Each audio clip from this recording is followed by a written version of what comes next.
Blush apply করতে আমি এমনিতেই অনেক পছন্দ করি, তার মধ্যে এই ব্লাশ একটা আমার কাছে অনেক ইন্টারেস্টিং লেগেছে। আমি হালকা করে ফেসে ফাউন্ডেশন অ্যাপ্লাই করে নিয়েছি। ফাউন্ডেশন যে অ্যাপ্লাই করে নিতেই হবে এটা ম্যান্ডেটরি কিছু না, বেয়ার স্কিনেও কিন্তু এই হ্যাক্সটা অ্যাপ্লাই করা যায়। ইচ্ছে মতো যে কোনো কালারের একটা লিকুইড লিপস্টিক নিয়ে নিতে হবে। লিপস্টিকটাকে গালের ঠিক মাঝখান বরাবর প্লেস করে নিলাম, মানে একবার জাস্ট সোয়াচ করে নিলাম। লিপস্টিকের উপর দিয়ে কনসিলার অ্যাপ্লাই করে নিলাম, তারপরে একটি ভেজা বিউটি ব্লেন্ডার দিয়ে এটাকে ব্লেন্ড করে নিব। ব্লেন্ড করতে করতে প্রথমের দিকে মনে হতে পারে আল্লাহ এটা বুঝি ব্লেন্ড হবে না ঠিক মতো, ভালো লাগবে না, একটু জমে জমে যাবে, এমন কিছু মনে হতে পারে, but final result is very good. একেবারে ন্যাচারাল একটা টিন্টেড লুকিং আসে। আমরা লিপ টিন্ট বা চিক্স টিন্ট গুলো ব্যবহার করি না, এক্স্যাক্টলি ওইরকম একটা রেজাল্ট আসে।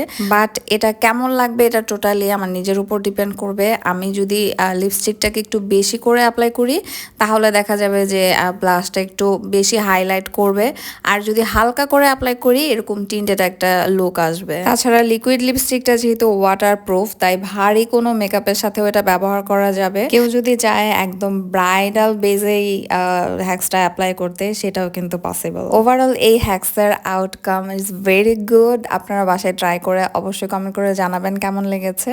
তো আজকের ভিডিওটা এই পর্যন্তই, দেখা হবে নেক্সট ভিডিওতে। আল্লাহ হাফেজ।